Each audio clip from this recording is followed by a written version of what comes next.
السلام عليكم ورحمة الله وبركاته، اخواتي في كل حتة، في شمال مصر، في جنوب مصر، في شرق مصر، في غرب مصر. ازيكم عاملين ايه؟ يا رب تكونوا بخير. معاكم اخوكم احمد المصري، جاي النهارده مس عليك واجيب لك مراجعة نص منهج التاريخ بين ايديك. ايه هي حرب اكتوبر؟ ايه هو العدوان الثلاثي؟ يعني ايه عدوان اسرائيلي؟ ايه هي حرب فلسطين؟ ايه قصه جمال عبد الناصر معانا؟ ايه هي قصه ثوره 23 يوليو 1952؟ كل ده هنعرفه في الفيديو بتاع النهارده، للعام وللازهر، للعادي وللازهر، للحكومي والازهر. المراجعه النهارده للكل. دمار يا صاحبي. بس قبل ما ابدا، خش دلوقتي حالا اشترك في القناه واعمل لايك للفيديو، وما تنساش تدخل في قناه الواتساب عشان هتلاقيها في الكومنتات تحت علشان بينزل عليها كل جديد. والسلام عليكم ويلا بينا يا اخواتي. اول حاجه عندك في المنهج كانت بتتكلم عن ثوره اسمها ثوره 23 يوليو. ثوره كام؟ 23 يوليو 1952. ده بسم الله الرحمن الرحيم منهج. يعني انت اول ما يجي لك منهج كده تفتح صفحه التاريخ، اول حاجه بتجي لك ثوره 23 يوليو 1952.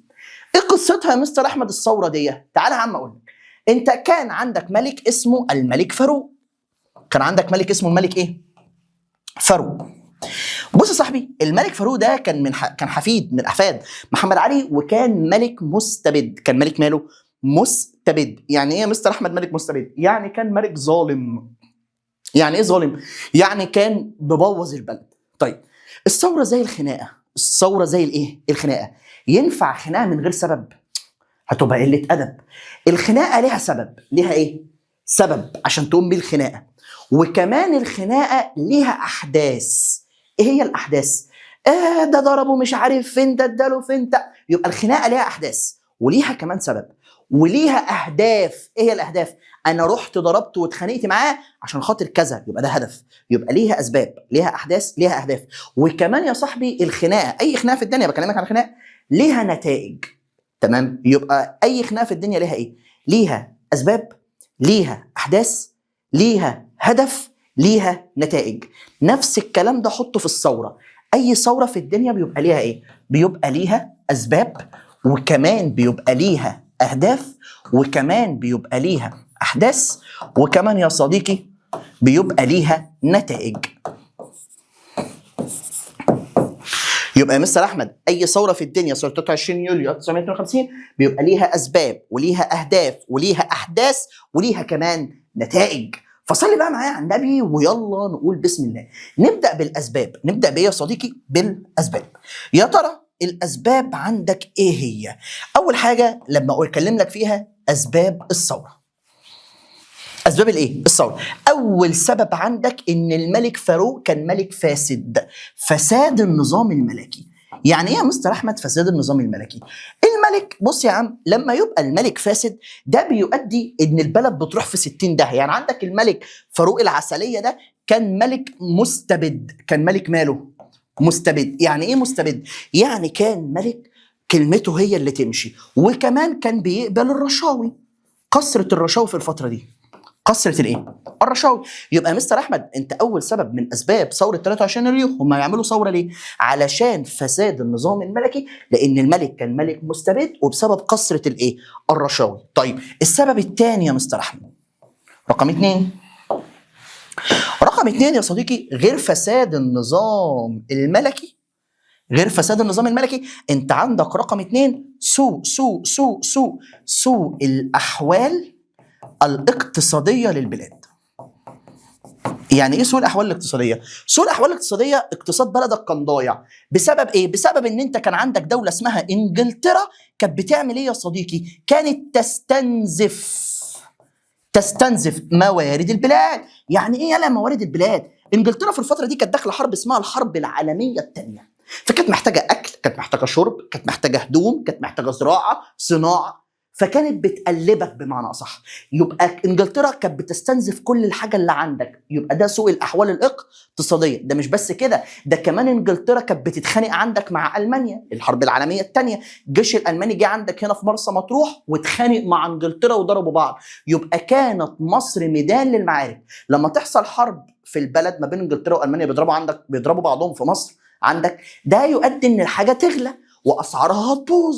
علشان كده سوء الاحوال الاقتصاديه كان بسبب ان كانت انجلترا تستنزف موارد البلاد. وكمان كانت مصر مالها يا صديقي؟ مصر كانت ميدان للمعارك. ميدان للايه؟ للمعارك. يبقى كده الثوره لها كام سبب؟ 2. فساد النظام الملكي. 2. سوء الاحوال الاقتصاديه. طيب رقم 3 من اسباب الثوره. رقم 3 السبب الثالث. هو يا مستر احمد السبب الثالث بيقول لك زياده التدخل الاجنبي. زياده التدخل الايه؟ الاجنبي. يعني ايه يا مستر احمد زياده التدخل الاجنبي؟ بيقول لك ان في الفتره ديت كانت انجلترا، لو انت فاكر الترم الاولاني، كانت انجلترا عامله معانا معاهده اسمها معاهده 1936. ايه هي المعاهده دي؟ المعاهده ديت انجلترا كانت بتقول ان احنا حبايب، وان مصر حبيبتنا لو انت مش فاكر قوي من الترم الاولاني، وان احنا هتنتهي ما بيننا الخلاف، وان احنا ومصر اصحاب. يبقى انجلترا كانت عامله معانا معاهده اسمها معاهده ايه؟ 1936. وكانت بتقول يا معلم في المعاهده ديت انها مش هتتدخل في مصر، يعني اللي المصريين عاوزين يعملوه. ايه اللي حصل بقى؟ لم تلتزم انجلترا. يعني ايه لم تلتزم انجلترا؟ انجلترا يا صديقي ما التزمتش بالكلام ده. لم تلتزم دولة انجلترا بمعاهدة 1936. ليه يا مستر؟ ايه اللي حصل؟ حاصرت الدبابات. بص بقى الحتة الجاية دي. حاصرت الدبابات قصر الملك فاروق. حاصرت الدبابات قصر مين؟ قصر الملك فاروق، لإجباره على تعيين مصطفى النحاس رئيسا للوزاره. هو مين مصطفى النحاس ده؟ كان حبيب انجلترا في مصر. كانت عاوزه تعمل ايه يا مستر احمد؟ حصرت قصر الملك فاروق بالدبابات عشان تجبره انها تعين مصطفى النحاس رئيسا للوزاره. يبقى لو جالك في الامتحان قال لك ركز عشان دي بتيجي كده، يا اما هيقول لك قول لي اسباب الثوره، يا اما هينقي لك سبب وانت تشرحه. لو قال لك اسباب الثوره احنا خدنا لحد دلوقتي 3: فساد النظام الملكي، 2 سوء الاحوال الاقتصاديه للبلاد، 3 زيادة التدخل الأجنبي بسبب محاصرة الدبابات قصر الملك فاروق لإجباره على تعيين مصطفى النحاس ماله رئيسا للوزارة. رئيسا للإيه؟ للوزارة. صعب يا صديقي؟ لا. طيب السبب الرابع من أسباب الثورة، معلش هي لما تتدخل في البلد عشان تجبر الملك فاروق إنه يعين مصطفى النحاس، هي كده التزمت بالمعاهدة اللي عاملاها؟ لا طبعا. طيب الهدف الرابع أو السبب الرابع، صلي بقى على النبي، السبب الكام؟ الرابع. يقول لك سوء الاحوال الاجتماعيه. اهو سوء الاحوال الاجتماعيه. سوء الاحوال الاجتماعيه للبلاد. يعني ايه سوء الاحوال الاجتماعيه؟ احنا قلنا سوء احوال اقتصاديه وفساد نظام ملكي وزياده التدخل الاجنبي، وفوق كده كمان حط عليهم بقى سوء الاحوال الاجتماعيه. ليه يا عم؟ في الفترة ديت كان في أحزاب سياسية، عارف حزب حرية والعدالة، حزب حرية وطن، الأحزاب دي المفروض هي اللي بتجيب لك حقك، ولكن في الفترة ديت كانت الأحزاب بتتخانق مع بعض، بتشوف مين الأحسن، فكانت مأهملة المواطن ومأهملة مشاكله. يبقى سوء الأحوال الاجتماعية للبلاد بسبب رقم 1 إيه هو؟ الصراع بين الأحزاب. هتقول له بسبب إيه؟ حدوث صراع أو الصراع بين الأحزاب. أهو الصراع بين الاحزاب. حلو يا سيدي، الصراع بين الايه؟ الاحزاب. طيب ايه تاني يا مستر؟ بسبب كمان ظاهره كانت موجوده في الفتره ديت اسمها ظاهره الاقطاع. ايه هي ظاهره الاقطاع ديت؟ ظاهره الاقطاع اللي هي سيطره رجال الاعمال على الاراضي الزراعيه. يعني بالبلدي البلد كلها كان فيها ناس مسيطرين على اراضي زراعيه كتيره، وكانوا بيعاملوا كل الفلاحين معامله زي الزفت. هم الوحيدين اللي عندهم اراضي، هم الوحيدين اللي عندهم ملكيه، وباقي الفلاحين منتشر ما بينهم الجوع والفقر والجهل والتخلف والمرض.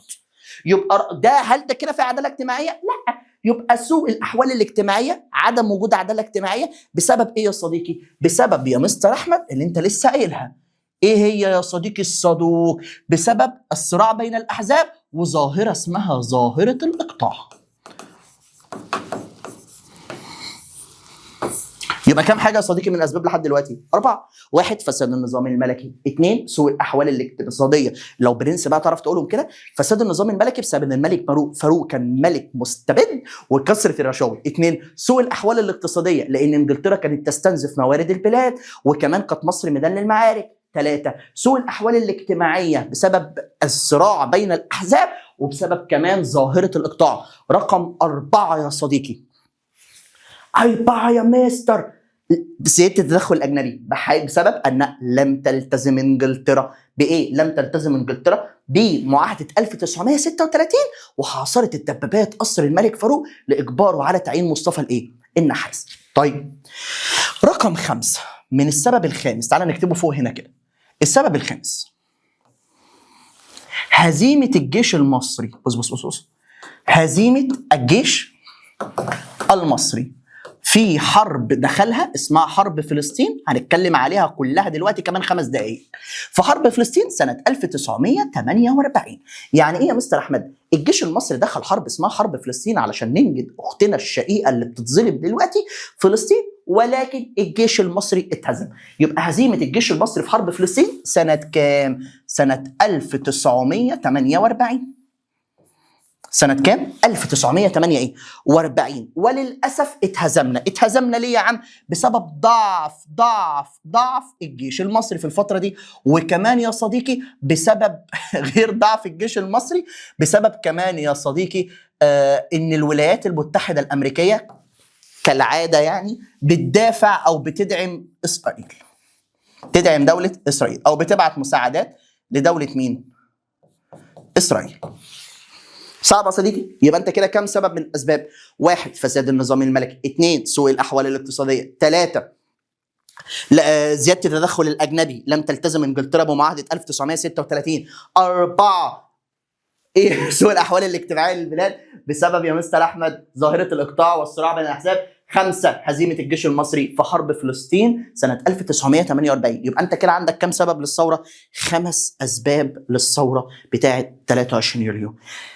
ايه تاني يا مستر احمد؟ عدم وجود عداله اجتماعيه. عدم وجود عداله ايه؟ اجتماعيه. يعني ايه عدم وجود عداله اجتماعيه؟ العداله الاجتماعيه ان انت تخلص تلاقي شغل، ان ابوك بيعرف يجيب مصروف وبيعرف يجيب مرتب وبيصرف عليك، ان انت حاسس ان بكره امان، حاسس ان انت بعد ما تخلص تعليم ان انت هتشتغل. حلو. فايه اللي هيحصل؟ العداله الاجتماعيه تبقى مطمن لبكره، في اكل وفي شرب والحاله حلوه ومفيش ظلم. يعني مثلا ابن البواب ممكن يبقى وزير، وابن الباشا ما يعملش ابن الغفير او ابن الراجل الواد اللي على قد حاله يعامله معامله وحشه. لا، العداله الاجتماعيه هي اللي انا بحكي لك فيها دي. هل في الفتره دي كان في عداله اجتماعيه؟ يبقى عدم وجود عداله اجتماعيه، وده السؤال وده الهدف رقم 6 او السبب رقم 6. عدم وجود عداله ايه؟ عدم وجود عداله اجتماعيه. ليه يا مستر احمد ما فيش عداله اجتماعيه؟ يا واد انا مش لسه قايل لك ان الملك فاروق كان ملك مستبد؟ يعني ايه كان ملك مستبد؟ يعني كان ملك يا مستر احمد ما بيسمعش كلام حد. انت كلكم هتجوعوا، انا الوحيد اللي هاكل. يبقى بسبب ان الملك فاروق كان ملك مستبد، ده ادى الى ايه؟ ادى الى عدم وجود عداله اجتماعيه. صعبه؟ يبقى ايه هي اسباب الثوره؟ قولوا كده ورايا.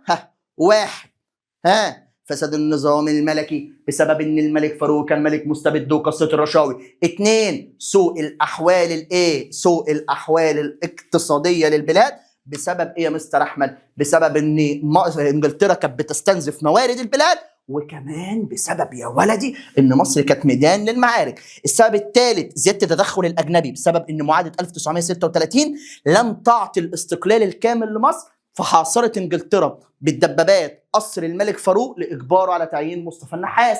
طيب ايه كمان؟ 4 الصراع بين الاحزاب. يعني ايه الصراع بين الاحزاب يا مستر احمد؟ بدات يحصل صراع بين الاحزاب يؤدي الى عدم وجود عداله اجتماعيه. يبقى لحد دلوقتي انا قلت كام حاجه؟ 4. فساد النظام الملكي، سوء الاحوال الاقتصاديه، سوء الاحوال الاجتماعيه، زياده التدخل الاجنبي، 5 هزيمه الجيش المصري في حرب فلسطين، 6 عدم وجود عداله اجتماعيه بسبب الصراع بين الاحزاب برضو، وبسبب ان الملك فاروق كان ملك مستبد. صعبه يا صديقي؟ لا. طيب يلا بينا نخش على اللي بعده. استنى طب كده قبل ما اخش على اللي بعده، احنا كده خلصنا الايه؟ احنا كده خلصنا. تعالى. لا لا لا لا لا لا، قلمي يا حلوة سكارة. طيب تعال نجيب القلم التاني عشان القلم دوت بايظ. احنا كده خلصنا الايه يا صديقي؟ احنا كده خلصنا الاسباب. احنا كده خلصنا الايه؟ الاسباب. اهي الاسباب خلصت. يا الله. استنى. احنا كده خلصنا الاسباب. الاسباب خلصت. نخش بقى على ايه؟ نخش على الاحداث. بس قبل ما اخش على الاحداث انا عايز اكلمك على حاجه. ايه هي يا مستر احمد؟ قبل ما اخش على الاحداث انا عايز اكلمك مين اللي هيعمل الثوره. اللي هيعمل الثوره هو واحد اسمه جمال عبد الناصر. واحد اسمه ايه؟ جمال عبد الناصر. جمال عبد الناصر يا صديقي قرر انه يعمل تنظيم اسمه تنظيم الضباط الاحرار. تنظيم الضباط الايه؟ الاحرار. ايه تعريف التنظيم الضباط الاحرار؟ والنبي يا صديقي كده تقولوا ورايا. جمال عبد الناصر هيعمل تنظيم اسمه الضباط الاحرار. هم مجموعه من الضباط اجتمعوا بقياده جمال عبد الناصر وقرروا انشاء ثوره 23 يوليو. قرروا انشاء ثوره كام؟ 23 يوليو سنه كام يا مستر احمد؟ 1952. يبقى جمال عبد الناصر ايه تعريفه او ايه تعريف جمال عبد الناصر في المنهج؟ جمال عبد الناصر هيعمل ثوره، هيعمل تنظيم اسمه تنظيم الضباط الاحرار عشان يعمل ثوره اسمها ثوره 23 يوليو 1952. طب يا مستر احمد ايه هي اهداف الثوره؟ ما تصعبهاش على نفسك. اهداف الايه؟ الثوره. ما تصعبش على نفسك يا وليه. هتكتبي 1 2 3 4 5 6. هتكتب 3 قضاء. قضاء يعني عايزين ينهوا على حاجه.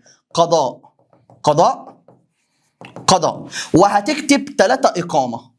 اقامه واقامه واقامه. لو قال لك في الامتحان بما تفسر اهداف الثوره 23 يوليو 1952 هتقول له قضاء. قضاء على ايه؟ قضاء على ايه؟ قضاء على ايه؟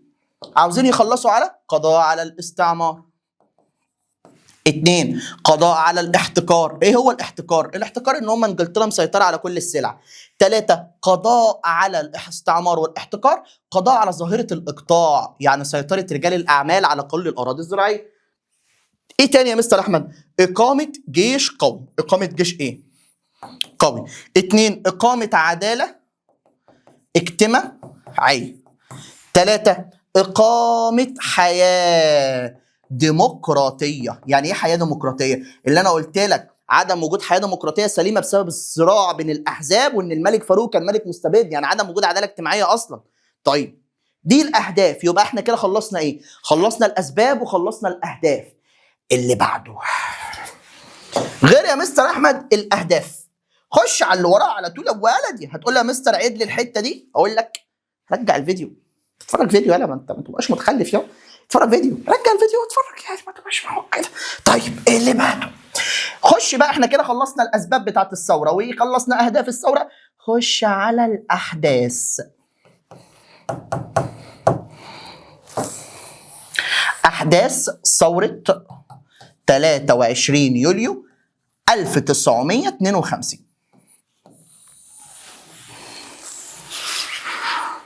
يبقى الاحداث ايه هي؟ احداث ثوره 23 يوليو 1952. ايه هي الاحداث وايه هي القصه دي؟ تعالى يا عم اقول لك.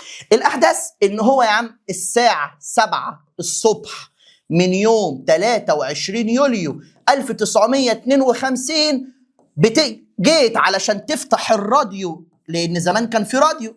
التلفزيون كان موجود بس ما كانش بالانتشار اللي موجود في الراديو يعني. جت تفتح الراديو لقيت واحد بيتكلم في الراديو اسمه محمد انور السادات، وده كان من الضباط الاحرار. لقيت واحد اسمه ايه؟ انور السادات بيتكلم في الراديو، بيذيع بيان اسمه بيان الثوره. بيذيع بيان اسمه بيان الايه؟ الثوره. يا مستر احمد هو ايه بيان الثوره ده؟ انا مش فاهم حاجه. اقول لك. الساعه 7 الصبح من يوم 23 يوليو 1952 طلع واحد اسمه محمد انور السادات ذاع بيان اسمه بيان الثوره. يعني ايه بيان الثوره يا مستر احمد؟ طلع يقول يا جماعه احنا هنعمل ثوره وانا عاوز الشعب كله يقف جنبينا ومش عاوزين تخربوا حاجه ولا تكسروا حاجه ولا تنيلوا حاجه يا شعب يا مصري، وقفوا جنبينا. وقام جاي قايل ايه؟ قايل ان بيان الثوره ده، بيان الثوره اللي هو عامله ده بايه يا قلب اخوك؟ بصوت انور السادات. طيب باسم مين؟ يعني قال لك مين اللي قال الكلام ده؟ قال لك باسم اللواء محمد نجيب. باسم اللواء مين؟ محمد نجيب.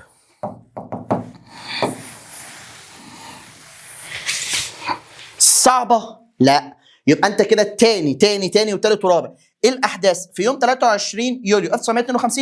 طلع انور السادات بيقول بيان الثوره، بيقول بيان الايه؟ الثوره. يبقى كان الخطاب ده او بيان الثوره بصوت مين؟ بصوت محمد انور السادات. طيب باسم مين؟ باسم اللواء محمد. يعني ايه؟ يعني محمد نجيب هو اللي قايل الكلام ده لانور السادات ان هو يقوله. طب بيطالبوا بايه؟ والله يا صديقي قالوا احنا عاوزين مغادره. تعالى كده. يقول له اهو مغادره الملك فاروق قبل يوم ايه يا مستر احمد؟ مغادرة الملك فاروق قبل يوم 26 يوليو 1952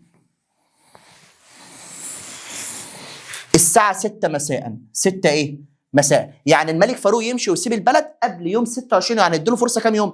3. والا الجيش اللي كان بيترأسه جمال عبد الناصر وانور السادات ومحمد نجيب هيخش يقبضوا على الملك فاروق ويرميه في الاسم في السجن. وعلشان كمان ما ننهيش الملكيه ونضايق دوله انجلترا اللي كانت بتحب الملكيه، قلنا انه يسيب الحكم لابنه اللي اسمه احمد فؤاد الثاني. اللي اسمه ايه؟ احمد فؤاد الكام؟ الثاني. يبقى تاني يا مستر احمد، تاني وتالت ورابع وخامس وسادس وسابع ومليون. ايه اللي حصل يا مستر احمد؟ ثورة 23 يوليو 1952 بيان الثورة إذاع بصوت أنور السادات باسم اللواء محمد نجيب، وقال لك إيه؟ مغادرة الملك فاروق قبل يوم 26 يوليو 1952 الساعة 6 ويسيب الحكم لابنه أحمد فؤاد. الملك فاروق ساب البلد ومشي قبل المدة المحددة دي. ليه يا مستر أحمد قبل المدة المحددة؟ قبل المدة لأنه أدرك إن الجيش والشعب بيكرهوه. يبقى لو قال لك في الامتحان ليه غادر الملك فاروق قبل المده المحدده؟ قول له لانه ادرك ان الجيش والشعب بيكرهوا حكمه ومش الملك فاروق. ومن هنا يا صديقي تيجي بقى النتائج. تيجي ايه النتائج؟ احنا كده خلصنا ايه؟ خلصنا اسباب الثوره، احداث الثوره، اهداف الثوره. نخش بقى على الايه؟ النتائج. انت عندك نتائج اسمها النتائج او نتائج ثورة 23 يوليو 1952. طيب النتائج، انت عندك النتيجة رقم كام؟ النتيجة رقم 1 نتائج سيا. النتيجة الثانية اسمها نتائج اقتصادية. النتيجة الرابعة اسمها نتائج اجتماعية. النتيجة الرابعة اسمها نتائج، دي نتائج ثالثة، النتيجة الرابعة اسمها نتائج على المستوى العربي والدولي. مفيش امتحان سواء انت اعدادي عام او عادي او حكومي، تمام؟ حكومي يعني او ازهر، ما بيجيش فيه النتائج. لازم النتائج تيجي، لازم سؤال عن النتائج. بسم الله الرحمن الرحيم. نتائج. طب يا مستر احمد قول لي النتائج الحقني بيها لحسن تكون ضروريه. تعالى يا عم الحقك بيها. النتائج السياسيه رقم 1 انهاء الملكيه. انهاء الايه؟ الملكيه. ما عادش في ملكيه واعلان الجمهوريه. بص، واعلان الجمهوريه. يعني ايه اعلان الجمهوريه؟ تبقى جمهوريه بقى، جمهوريه مصر العربيه بدل ما ملكيه مصر. واول رئيس جمهوريه كان اللواء محمد نجيب، ودي بتيجي عليها سؤال في الامتحان. اللواء محمد ايه؟ نجيب. يبقى تاني، مين هو اول رئيس جمهوريه؟ اللواء محمد نجيب. طيب رقم 2 في النتائج السياسيه، رقم كام؟ رقم 2 في النتائج السياسيه. بيقول لك يا صديقي الغاء دستور 1923. لغوا الدستور اللي هو كان اسمه دستور الشعب 1952. الغاء دستور 1952. 3 يا صديقي في النتائج السياسيه حل الاحزاب. بص حل الاحزاب السياسيه. يعني ايه حل الاحزاب السياسيه؟ يعني ما عادش في احزاب سياسيه. الاحزاب السياسيه ديت كانت ايه عيوبها؟ ممكن يجي لك في الامتحان يقول لك ايه عيوب الاحزاب السياسيه او ايه نتيجتها؟ كانت بتخلي ما فيش حياه ديمقراطيه ولا سوء الاحوال الاجتماعيه بسببها، وكمان عدم وجود حياه ديمقراطيه. الحاجتين دول كانت بتعملوا ايه؟ الاحزاب كانت مبوظه الدنيا، فراح فاكك كل الاحزاب. قال ولا كله يمشي مفيش احزاب، يبقى حل الاحزاب الايه؟ السياسيه. طيب رقم 4 يا مستر، تأميم شركة قناة السويس. تأميم شركة قناة الايه؟ السويس.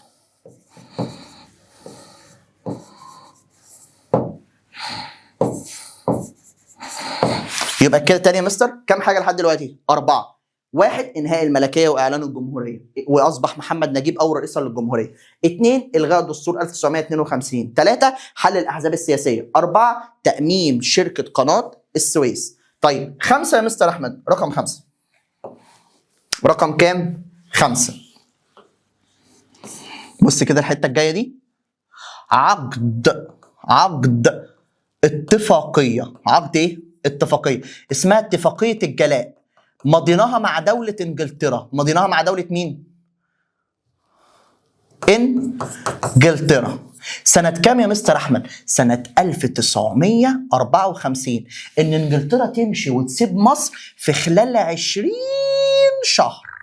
في خلال 20 إيه؟ شهر. تمشي وتسيب مصر في خلال كام شهر؟ 20 شهر. عشان انجلترا تغور في داهية سنة 1956. سنة كام؟ 1956.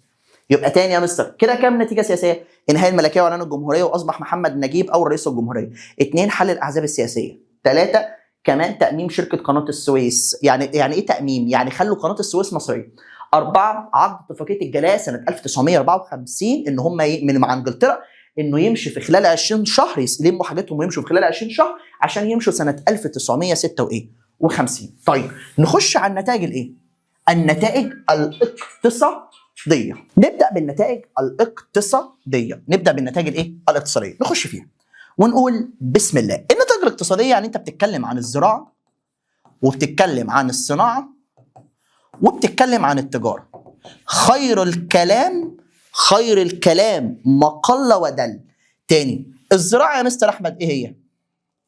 ايه تعريف الزراعة؟ عملوا ايه في الزراعة؟ انشاء السد العالي. انشاء السد الايه؟ العالي 1971. اللي أهمية السد العالي حماية البلاد من خطر الفيضان، وكمان تخزين المية وتوليد الكهرباء. وتوليد الكهرباء. حلو؟ يبقى السد العالي حماية البلاد من خطر الفيضان، تخزين المياه وتوليد الكهرباء. ده فين ده يا مستر أحمد؟ ده في الزراعة. ده غير كمان استصلاح الأراضي الزراعية، يعني عملوا السد العالي وصلحوا الأراضي الزراعية. طيب الصناعة، بص يا سيدي، عملوا مصنعين. مصنع الأسمدة في أسوان، ومصنع الحديد والصلب في حلوان. حلو يا عم الكلام. التجارة هتقول له ايه؟ حاجتين برضو. ايه هم يا مستر أحمد؟ هتقول له فتح أسواق جديدة علشان يبيعوا فيها المنتجات المصرية. ده رقم 1. رقم 2 تمصير البنوك. تمصير الايه؟ البنوك، يعني خلوا البنوك مصرية بدل ما كانت بريطانية تبع انجلترا، خلوها مصرية وفتحوا أسواق جديدة. تمام. وكمان في الصناعة مصنع الأسمدة في أسوان، مصنع الحديد والصلب في حلوان. لخص لنفسك. وكمان في الزراعة استصلاح الأراضي الزراعية وإنشاء السد العالي. طيب النتائج الاجتماعية يا مستر أحمد، النتائج الاجتماعية هنعمل فيها ايه؟ 1 يا عم الحاج قال لك إصدار قانون اسمه قانون الاستصلاح الزراعي. قانون اسمه قانون الايه؟ الاستصلاح الزراعي. يعني ايه يا مستر احمد قانون الاستصلاح الزراعي؟ بص يا سيدي، هو كان عاوز، او جمال عبد الناصر كان عاوز يخلص ويقضي على ظاهره اسمها ظاهره الاقطاع، اللي هو سيطره رجال الاعمال على كل الاراضي الزراعيه. فطلع قانون اسمه قانون الاستصلاح الزراعي. تخيل بقى، هو الراجل الغني ده كان بيبقى معاه كام فدان؟ كان بيبقى معاه على 1500 ايه؟ فدان. 500 فدان، 600 فدان. الفدان يا ولدي بيقولوا 1000 متر. تتخيل مساحه الارض بتاعته قد ايه؟ 1500 متر بقى، وقصه كبيره. ولا يبقى معاه 4000 متر، ولا يبقى معاه 5000 متر. ده حوار، فدادين كتير. فيعمل ايه؟ قام جاي مطلع لهم قانون الاستصلاح الزراعي. قتلهم. يلا تعال بقول لك كده اللي حصل. قال لك احنا هنخلي ملكيه الارض الزراعيه ما فيش واحد في مصر يبقى معاه اكتر من 200 فدان. يا لهوي. قعدوا يلطموا، واللي رجال الاعمال انتحرت، واللي ضرب نفسه بالنار، واللي ساب البلد ومشي. قال لك 200 فدان يعني انا يبقى معايا 1000 فدان، الدوله تاخد مني 800 فدان وتسيب لي 200. بعد كده جمال عبد الناصر قال لهم لا، 200 فدان ده كتير، احنا هنخليهم كام فدان؟ 50 فدان بس. هنخليهم كام فدان؟ 50 فدان بس. مما ادى ان هم كلهم بقى اللي بينتحر واللي مات، وكده خلصوا على ظاهره الايه؟ الاقطاع. اهو بص، عشان بتجيلك في الامتحان يقول لك كيف قضت الثوره على نظام الاقطاع؟ هتقول له ايه؟ خلصوا على الاقطاع عن طريق قانون اسمه قانون الاستصلاح الايه؟ الاستصلاح الزراعي. طيب رقم 2 عملوا ايه في المجال الاجتماعي؟ والله جمال عبد الناصر كان محترم جدا في النقطه دي، عشان كده عمل قانون المعاشات. عمل حاجه اسمها المعاشات، اللي يخلص شغل ياخد معاش، وعمل كمان حاجه اسمها التامينات، اللي هو التامين الصحي بتاع المدرسه عندك، وعمل كمان يا صديقي من حق المراه، بص بص بص بص، من حق الايه؟ المراه اللي هي البنت انها ترشح نفسها لمجلس النواب. انها ترشح نفسها لمجلس الايه؟ النواب. من حق المراه ترشح نفسها في مجلس النواب، وقانون المعاشات، وقانون التامينات، وكمان تحديد ساعات العمل. يعني ايه تحديد ساعات العمل؟ يعني قال لك ان العمل هيبقى ليه ساعات معينه. كان زمان الموظفين يلا بيشتغلوا للساعه 6، للساعه 5، للساعه على حسب ما الشغل يخلص. هو قال لك تحديد ساعات العمل 8 ساعات لكل موظف. ده في من القانون ايه؟ او في النتائج الاجتماعيه. خش بقى على النتائج على المستوى العربي والدولي. تاني، نتائج على المستوى الايه؟ العربي والمستوى الدولي. يبقى نتائج على المستوى الايه والايه؟ العربي والدولي. 1. ايه يا مستر احمد نتائج على المستوى العربي والدولي دي؟ طب يعني فهمها لي.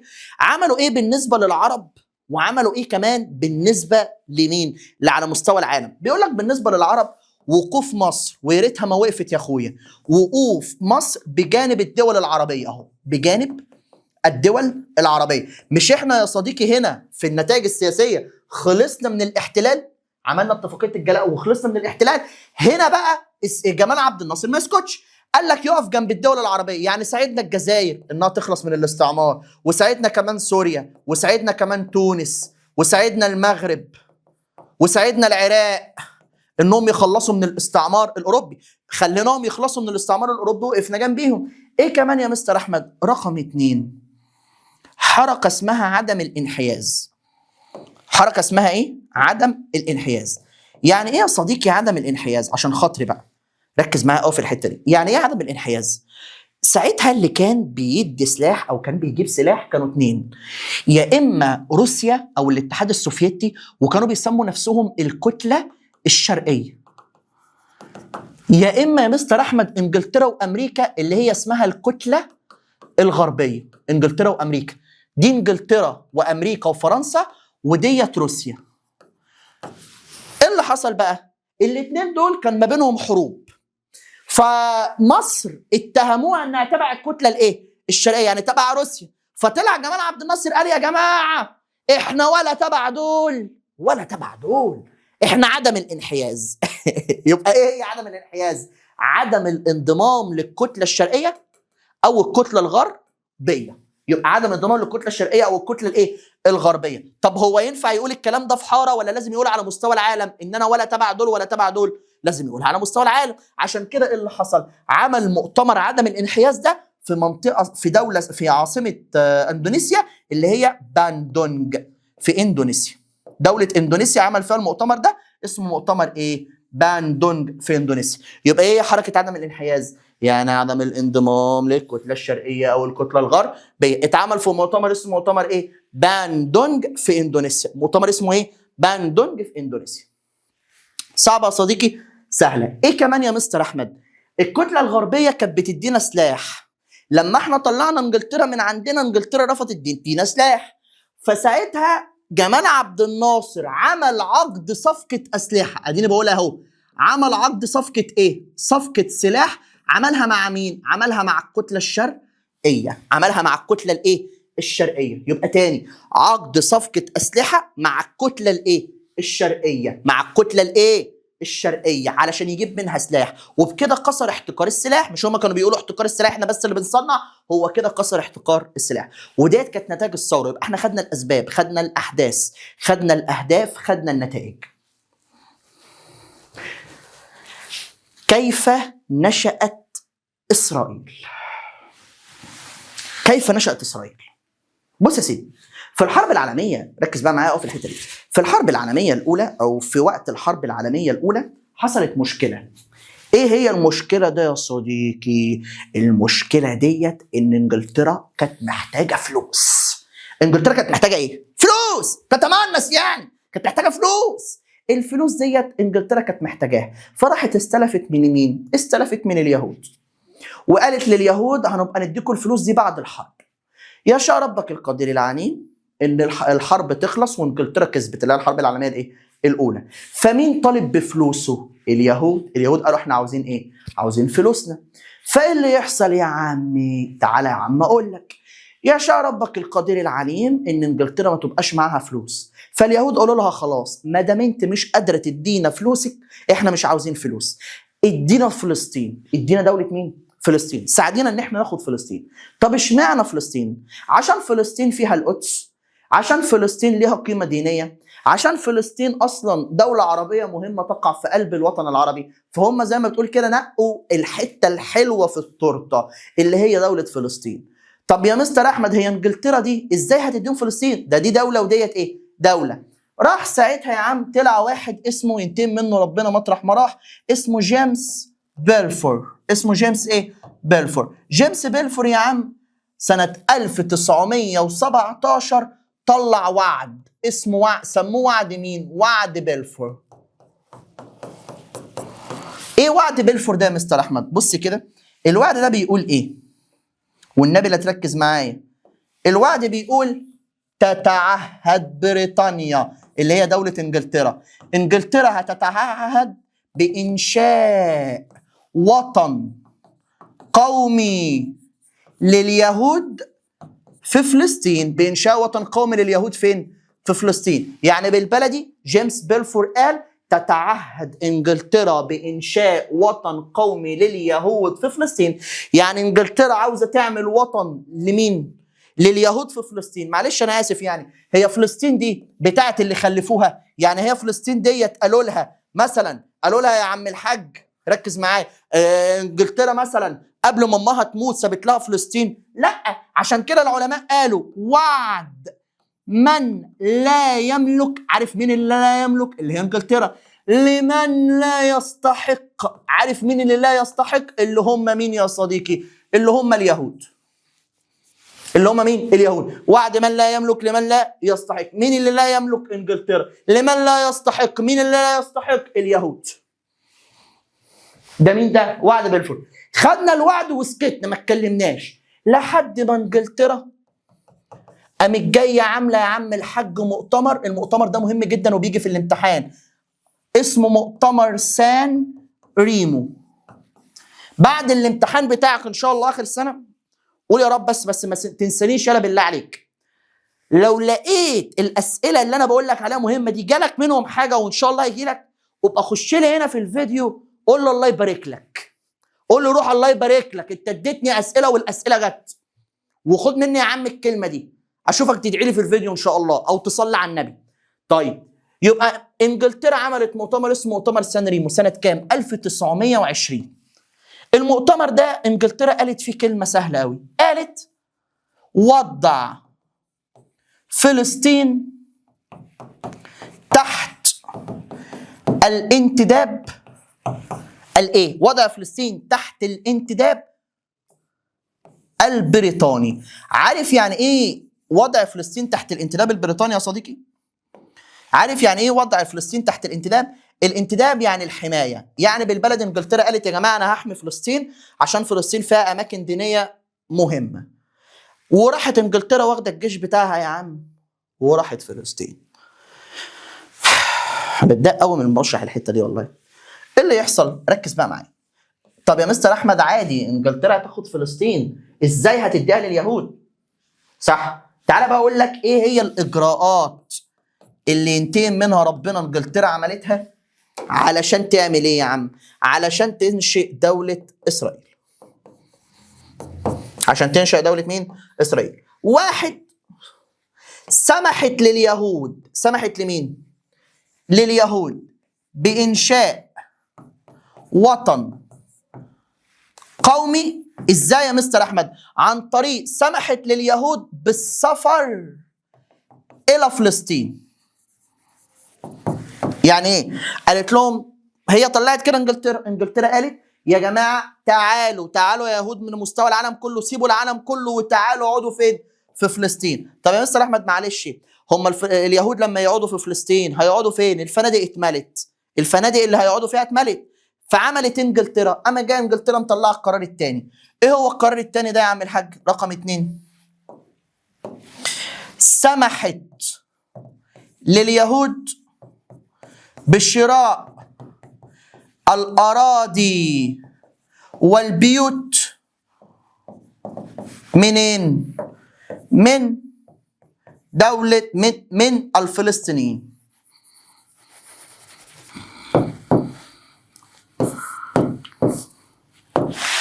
يعني ايه يا مستر احمد؟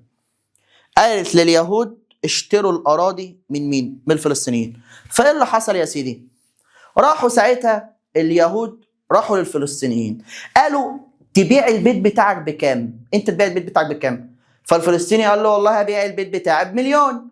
قال له هنديك فيه 3 مليون بس تكتب لي عقد يقول ان انا اشتريت منك البيت ده وان الارض ده باسمي. وبدأ اليهود يشتروا الاراضي من مين؟ من الفلسطينيين. مين اللي باع؟ الفلسطينيين. مين اشترى؟ اليهود. فجأة الفلسطينيين صحيوا لقوا الفلسطين كلها مليانة يهود. يهود في الشوارع، يهود في البيوت، يهود في كذا، يهود في كذا، مليانة يهود. فلسطين بالكامل مليانة يهود.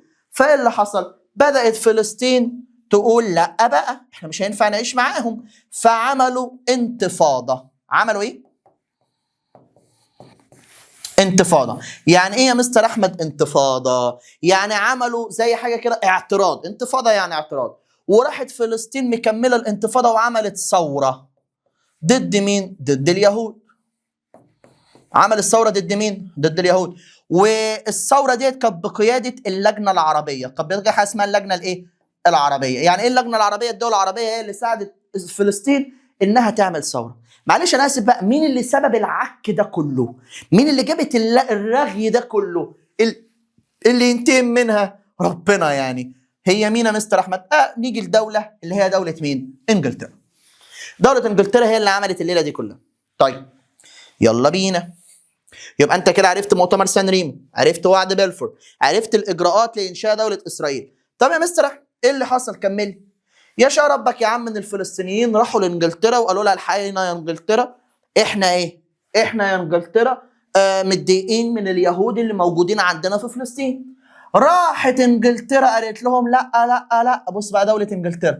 انجلترا قالت لهم لا ده الموضوع كبر مني قوي، انا هروح اعرضه على عصبه الامم المتحده. انا هعرضه على ايه؟ عصبه الامم المتحده. يبقى قالت ايه يا عم؟ قالت انا هعرض الموضوع ده او هعرض القضيه على عصبه الامم المتحده اللي هي امريكا. الكلام ده سنه كام؟ سنه 1947. عشان عصبه الامم المتحده طلعت قرار. طلعت ايه؟ قرار. عصبه الامم المتحده قامت جايه مطلعه قرار. الامم المتحده راحت لفلسطين. ايه يا يهود انتم مزعلين اخواتكم الفلسطينيين ليه؟ قالوا والله احنا ملناش دعوه، احنا معانا ايه؟ ورق بيثبت ان احنا لنا ملكيه. والفلسطينيين برضو معاها ورق بيثبت ان هم لهم ملكيه. فدول لهم ملكيه ودول كمان لهم ايه؟ ملكيه. راحت عصبه الامم المتحده مطلعه قرار بتقسيم فلسطين. قرار بتقسيم مين؟ فلسطين. يعني ايه يا مستر احمد تقسيم فلسطين؟ يعني ايه تقسيم فلسطين؟ يعني قالوا رقم 1 هندي جزء للعرب، دولة للعرب، نقسم فلسطين دولة للعرب. 2 دولة لليهود، نص لليهود. طب 3 طب انت عندك القدس في منطقة ايه؟ القدس ديت منطقة بيحضر لها كل الديانات، منطقة مهمة دينية. فقال لك القدس منطقة دولية. قال لك القدس ده تبقى منطقة ايه؟ دولية. يعني الكل يحضر. طب يا مستر احمد موقف المواقف بقى، يعني ايه الموقف؟ موقف انجلترا وموقف العرب وموقف اليهود. معلش انا اسف، يعني هم اليهود كانوا يحلموا ياخدوا نص ارض، فاليهود وافقوا على قرار تقسيم فلسطين. العرب اعترضوا، رفض العرب. انجلترا امتنعت عن التصويت. انجلترا مالها؟ امتنعت عن التصويت. يعني ايه امتنعت عن التصويت؟ انجلترا قالت يا جماعه معلش انا كبرت الموضوع قوي، انا هاخد بعضي وامشي، انا ماشي، باي باي السلام عليكم. وخدت بعدها وايه وقامت جايه ماشيه. يبقى انجلترا امتنعت عن التصويت. تاني كده، انجلترا مالها؟ امتنعت عن التصويت وانسحبت بالجيش بتاعها وسابت مصر اصلا وتوكلت على الله ومشي. يبقى انت كده عندك انجلترا عرضت القضيه على عصبه الامم المتحده سنه 1947. ايه اللي حصل؟ فطلعت قرار بتقسيم فلسطين. قرار بتقسيم مين؟ فلسطين، دولة للعرب، دولة لليهود، والقدس منطقة دولية. طبعا انجلترا امتنعت عن التصويت وانسحبت، العرب رفضوا، اليهود وافقوا. اليهود عملوا ايه بقى؟ بدأ اليهود يعملوا مذبحة اسمها مذبحة دير ياسين. بدأوا يعملوا مذبحة اسمها مذبحة ايه؟ دير ياسين. دخلوا على الفلسطينيين، بدأوا يقتلوا فيهم، وبدأوا كمان اليهود يرتكبوا المذابح ضد اخواتنا الفلسطينيين ويقولوا لهم الارض دي ارضنا وامشوا واطلعوا بره. صعب يا عم؟ لا، ديت اللي حصل من موقف اليهود. طب يا مستر احمد العرب هيسكتوا؟ لا، حرب اللي انت مستنيها ايه من اول الفيديو؟ حرب. يا حول الله يا رب. 1948 اللي هي حرب مين؟ حرب فلسطين. طبعا يا صديقي اول ناس اتأثرت بموقف الحرب ديت كانوا مين؟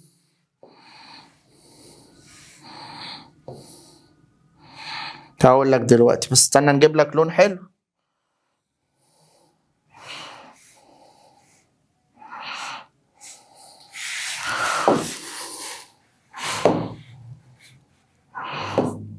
نشتغل بيه.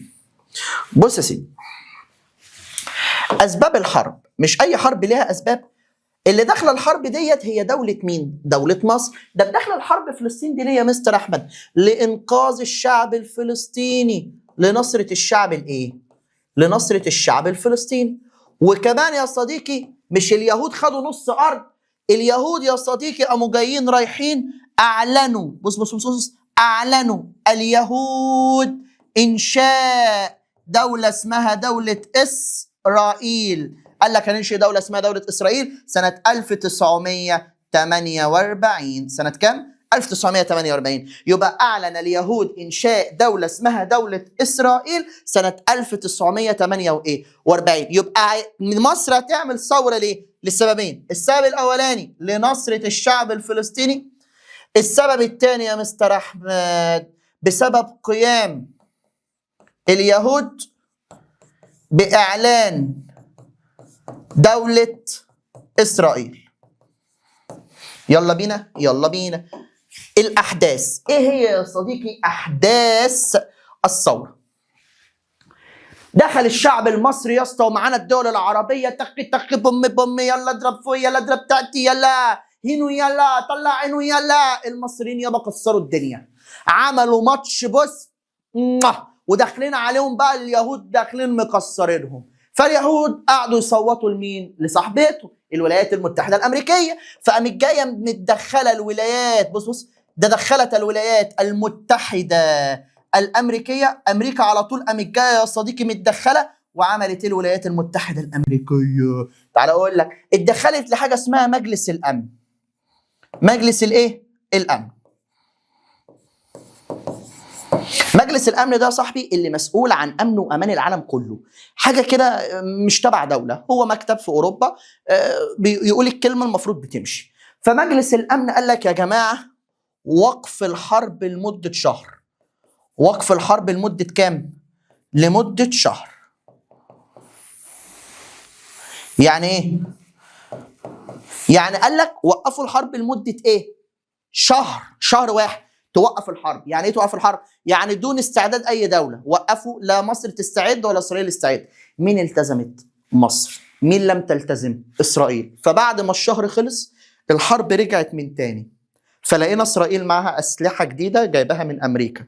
رحنا اشتكينا لمجلس الامن، مجلس الامن انا مش دعوه، ده اكيد كان عندها مخزناه مبدئيا يعني. فنتيجه حرب فلسطين خدنا على عيننا صاحبي هزيمة الجيش المصري. يبقى النتيجة بتاعت الحرب اهو. النتيجة ايه هي النتيجة؟ هزيمة الجيش المصري. هزيمة الجيش الايه؟ المصري في حرب فلسطين. هزيمة الجيش المصري في حرب فلسطين. طيب ايه اللي حصل بقى؟ تعالى يا عم اقول لك اللي حصل وبهدوء خالص. مش انتوا نكشتوا دولة اسرائيل؟ مش انتوا رحتوا بقى على الاسرائيليين وبتاع ومش عارف ايه؟ اسرائيل تعمل ايه؟ تعالى بقى اقول لك. بص كده المفاجأة الحلوة دي. اسرائيل يا صديقي نتيجة حرب فلسطين سيطرت على كل فلسطين. سيطرت على فلسطين كلها. هي مش كانت واخده النص بس، لا، في حرب فلسطين نتيجتها سيطرت اسرائيل على كل فلسطين ما عدا ايه؟ ما عدا قطاع غزه. ما عدا قطاع ايه؟ غزه تحت اداره مصريه. تحت اداره ايه؟ مصريه. يعني مصر كانت واخده قطاع غزه في فلسطين. ايه تاني؟ ما عدا ايه يا مستر احمد؟ ما عدا كمان القدس منطقه دوليه. القدس منطقه ايه؟ دوليه. يعني التزمت بقرار التقسيم وقالت القدس منطقه دوليه. وكمان يا مستر احمد رقم 3، اسرائيل ما قدرتش تاخد الضفه الغربيه لنهر الاردن. كانت مسيطرة عليها دولة الأردن. نهر الأردن ده نهر بيفصل بين دولة الأردن وبين دولة إسرائيل. مين سيطرت على النهر ده؟ دولة الأردن. يبقى نتيجة حرب فلسطين ما قدروا سيطرة إسرائيل على كل فلسطين ما عدا قطاع غزة تحت إدارة مصرية. القدس منطقة دولية والضفة الغربية النهر الإيه؟ الأردن. وبكده أنت خلصت حرب فلسطين. صعب يا عم؟ وخدنا على عيننا واتوكست عشان يجي تاريخ سنة 1956. سنة كام؟ 1956. واحد، مش مصر عملت حاجة اسمها يا ولا تأميم قناة السويس؟ تأميم قناة الايه؟ السويس.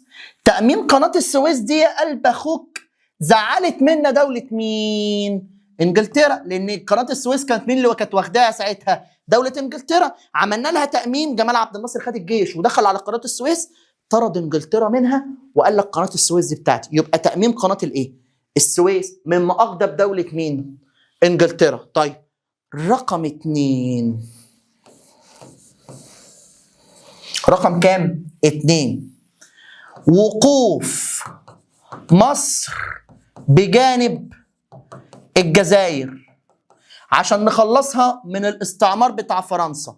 وقفنا يا عم الحاج جنب الجزائر مصر جمال عبد الناصر. طب انت تقف ليه؟ ما تسيبها في حالها. قال لك لا، لازم نساعدها ونخلصها من الاحتلال. مصر وقفت بجانب الجزائر عشان تخلصها من الاحتلال الفرنسي مما اغضب دولة مين؟ مما اغضب دولة فرنسا. يبقى وقوف مصر بجانب الجزائر مما اغضب دولة فرنسا. طيب 3. رقم كام؟ 3. احنا قلنا تأميم قناة السويس مما اغضب انجلترا. ووقوف مصر بجانب الجزائر مما اغضب دولة مين؟ فرنسا. طيب 3. عقد مصر صفقة أسلحة. مصر عقدت صفقة ايه؟ أسلحة مما أغضب بص مما أغضب دولة إسرائيل. يبقى مين اللي غضب يا مستر أحمد؟ انجلترا غضبت، فرنسا غضبت، اسرائيل غضبت. راحوا ال3 قرروا ان هم يهجموا علينا. سنة كام؟ 1956. احب اعرفك يا صديقي على العدوان الثلاثي. العدوان الايه؟ الثلاثي. وخد بالك عدوان الثلاثي هي دي اسبابه. هي دي ايه؟ الاسباب بتاعت العدوان الايه؟ الثلاثي. ال3 اسباب دول انجلترا وفرنسا واسرائيل. طيب الاحداث ايه اللي حصل يا سيدي؟ بص يا سيدي،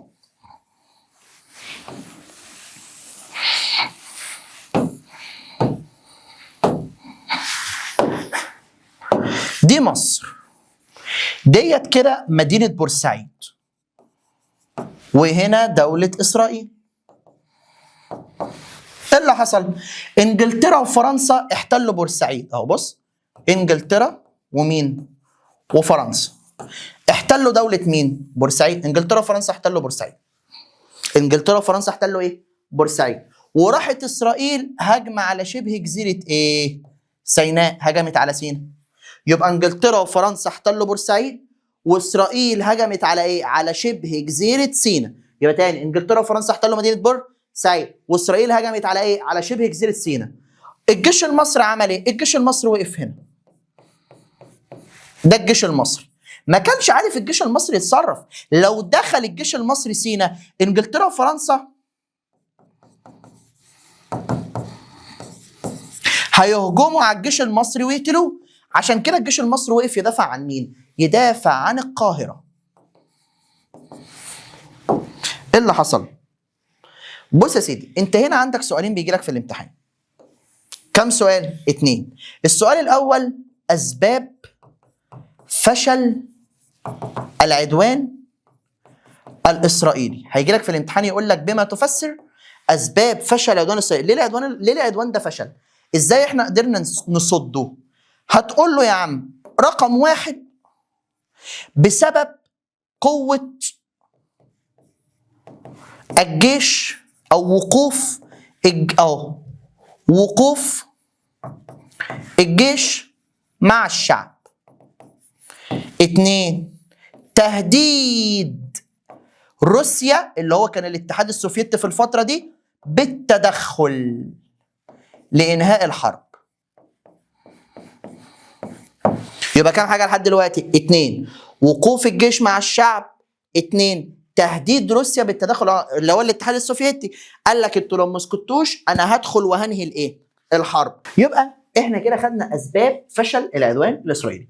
وقوف الجيش مع الشعب، 2 روسيا تهددت انها تخش تقف مع مصر، 3 تنديد الولايات المتحدة بالعدوان وقالت حلوا الامور سلميا. طيب وكمان 4 وقوف الدول العربية بجانب مصر. وقوف الدول الايه؟ العربية بجانب مين؟ بجانب مصر.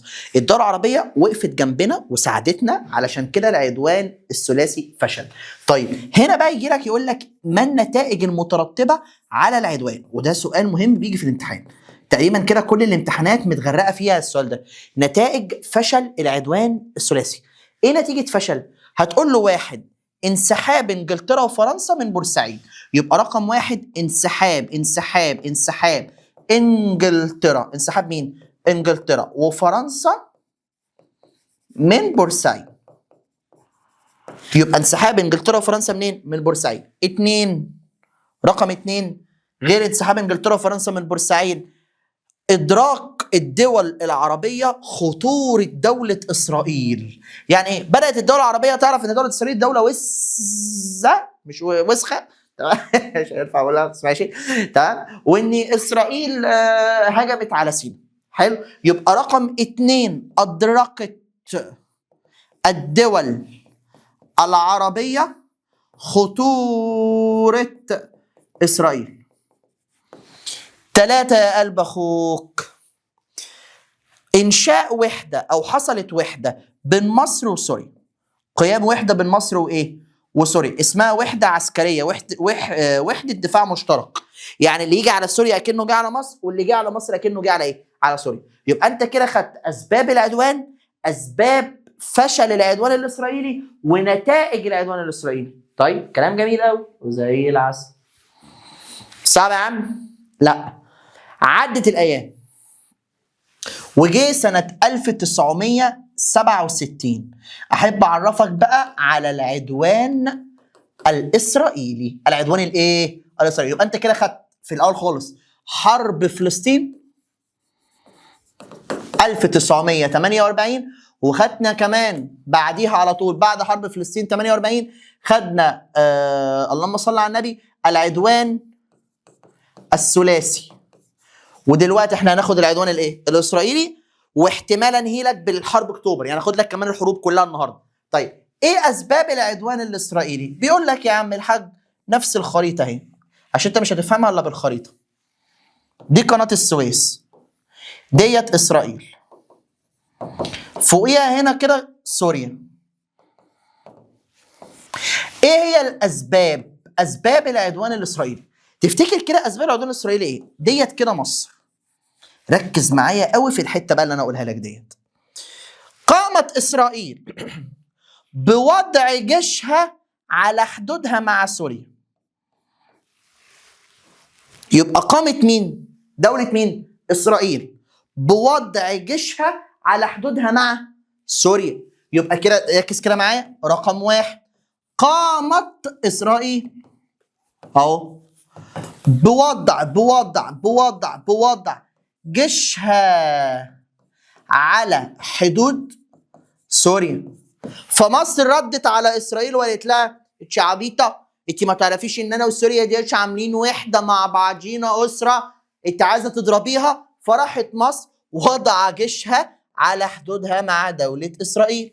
يبقى رقم 2 وضعت مصر اهو، وضعت مصر جيشها على اهو جيشها على حدود دولة إسرائيل.